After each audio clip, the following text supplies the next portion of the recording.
Hi, scene breakdown here. Today, I'm going to explain a thriller/fantasy movie called Perfume: The Story of a Murderer. Spoilers ahead. Watch out and take care. The movie opens in a bustling fish market in Paris, where a heavily pregnant vendor gives birth to a baby boy. Since all her previous babies were stillborn, she assumes this one is dead as well. Without hesitation, she discards the baby among the fish scraps and returns to work.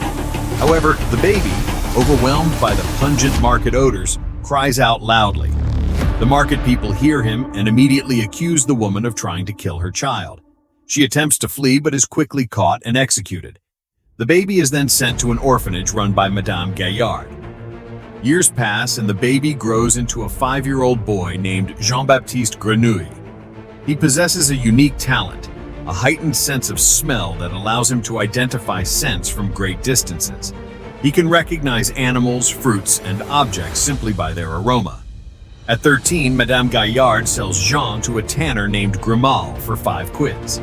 She is pleased with the money but meets a tragic end when thieves murder her on her way home. Meanwhile, Jean begins working under Grenouille, a harsh and imposing man. Life in the tannery is brutal, with long hours and grueling labor. Despite the hardships, Jean proves resilient and continues working with determination. After years of hard labor, Grenouille promotes him to errand boy. One day, Jean accompanies Grenouille into the city for deliveries, exposing him to an array of new and intriguing scents. As Jean walks through the crowded streets, he is captivated by the diverse aromas surrounding him. Soon, his nose detects the most enchanting scent he has ever encountered. He follows the scent to a beautiful red-haired woman selling plums. Completely mesmerized, he trails her through the streets until she reaches a secluded alleyway. Jean sneaks up behind her, savoring her intoxicating scent. Startled, the woman turns around to find him standing unnervingly close. Frightened, she tries to scream, but Jean instinctively covers her mouth. He drags her into the shadows to avoid being seen by a passing couple. When he finally lets go, he realizes he has accidentally suffocated her. Instead of feeling remorse, Jean greedily inhales her fading scent. As time passes, her fragrance begins to dissipate, causing Jean immense distress. That night, Grenouille punishes Jean for disappearing, but the boy remains indifferent. His mind is consumed by the woman's scent, and he becomes obsessed with preserving human fragrances forever. Elsewhere in Paris, renowned perfumer Giuseppe Baldini laments his declining business. His rival's latest fragrance, Amour and Psyche, has stolen the spotlight, leaving Giuseppe struggling to recreate the formula. One evening, Jean arrives at Baldini's shop with a delivery of animal hides. He is immediately enthralled by the various ingredients and scents in the workshop. Noticing Baldini's failed attempts at recreating Amour and Psyche, Jean effortlessly identifies the missing components and offers to replicate it. Baldini is skeptical, but allows Jean to try. To his astonishment, Jean perfectly recreates the scent on his first attempt. Impressed, Baldini purchases Jean from Grenouille, who eagerly accepts the large sum of money. That night, a drunken Grenouille stumbles onto a bridge, falls into the river, and drowns. Meanwhile, Jean becomes Baldini's apprentice and quickly masters the art of perfumery, crafting exquisite fragrances that restore Baldini's reputation. His mentor teaches him that a great perfume consists of 12 notes, but a truly legendary one contains a 13th, a dominant essence that ties all the scents together.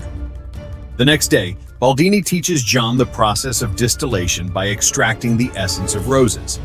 Fascinated, Jean starts experimenting on his own. He attempts to distill the scent of non-traditional objects, including iron chains, a horseshoe, and even Baldini's pet cat. Early the next morning, Baldini wakes up to loud noises in the workshop. He rushes in and is horrified to find Jean in a frenzied state. Jean accuses him of lying because his method fails to extract scents from inanimate objects. Baldini is even more horrified when he discovers that Jean has placed his cat in the distillation apparatus.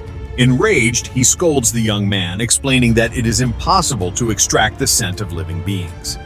This revelation shocks Jean, causing him to collapse. Jean falls seriously ill and remains bedridden for days. Despite Baldini's attempts to nurse him back to health, Jean's condition worsens. On his presumed deathbed, he asks Baldini if there are other methods of extracting scent. Baldini tells him about enfleurage, a technique practiced in Grasse. This information revives Jean, and he quickly regains his strength. Determined to learn this new method, he decides to leave for Grasse. However, he needs proper papers to secure an apprenticeship. Baldini agrees to provide the papers in exchange for 100 new perfume formulas. Jean readily recites them from memory, collects his documents, and departs for Grasse. That night, Baldini retires to bed, clutching his new formulas with joy. However, fate takes a dark turn when his house suddenly collapses, killing him and his entire family. On his journey to Grasse, Jean explores the countryside, reveling in the fresh air. He takes the long route, climbing mountains to experience the purest scents. Eventually, he reaches a remote cave, where for the first time in his life, he detects only one smell: the scent of stone. He remains in the cave for years, embracing the absence of overwhelming aromas. However, haunting dreams of the plum woman begin tormenting him, prompting him to emerge from his solitude. As he washes in the rain, he makes a shocking discovery. He has no personal scent. This realization makes him feel insignificant, as though he does not truly exist.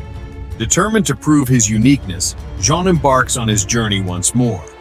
As he nears Grasse, Jean detects an even more enchanting scent than the plum woman's. A carriage passes by, and he traces the aroma to a beautiful young woman named Laura. Enraptured, Jean follows the scent to her mansion and sneaks into the garden to watch her. However, his secret admiration is cut short when Laura's father, Antoine Richie, calls her inside. The next day, Jean secures work at a perfume shop where he learns the art of enfleurage under Madame Arnolfi and her partner, Dominique Drouot. The process involves pressing flowers into animal fat and then boiling them to extract their essence. Jean immerses himself in his training, determined to master this new technique and achieve his ultimate goal: to capture and preserve the perfect scent. One evening, Jean decides to hire a prostitute, but instead of having fun with her, he forcefully whacks her head with a wooden handle. Once she is dead, he cuts off her hair, covers her entire body in animal fat, and then wraps it with a piece of cloth. A few hours later, Jean scrapes off the fat and puts it through a complicated process that finally extracts her human scent. Pleased with himself, Jean puts this scent in the first bottle out of 13, planning to find all the right notes for the perfect perfume. As months pass by, Jean starts to pick out women, usually young and beautiful ones, who also smell amazing. He kills them and repeats his fat and wrap process to extract their scents. One by one, he manages to finish 12 such unique but dark and twisted scents for his collection.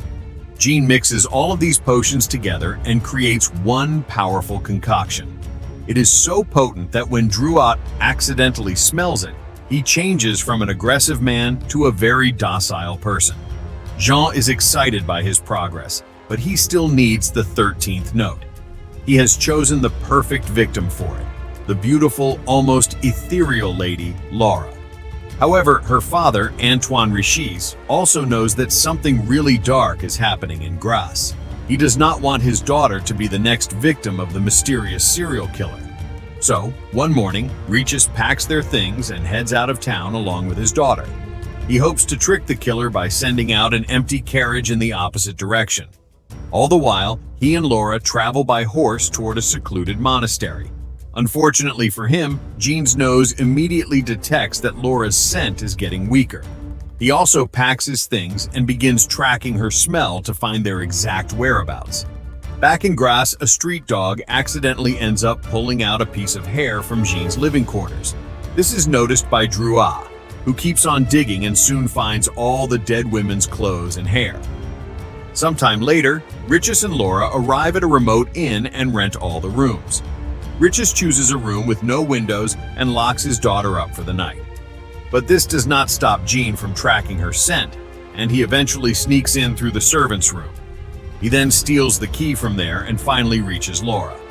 The next morning, Richie checks on his daughter and is horrified to discover that she is dead.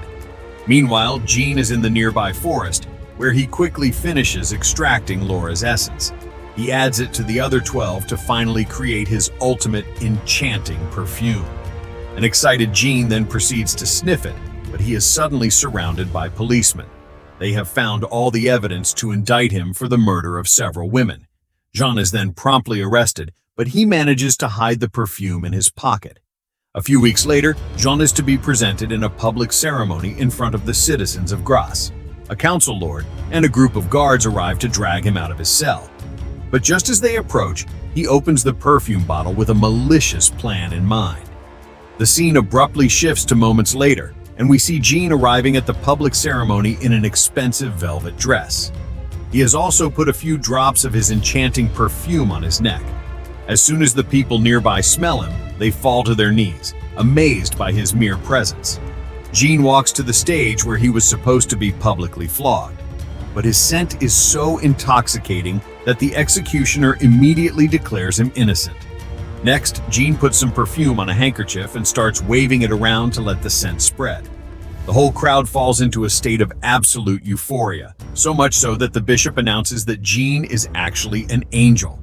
The only one who has not fallen for it is Riches, who is on a balcony that the perfume has not yet reached.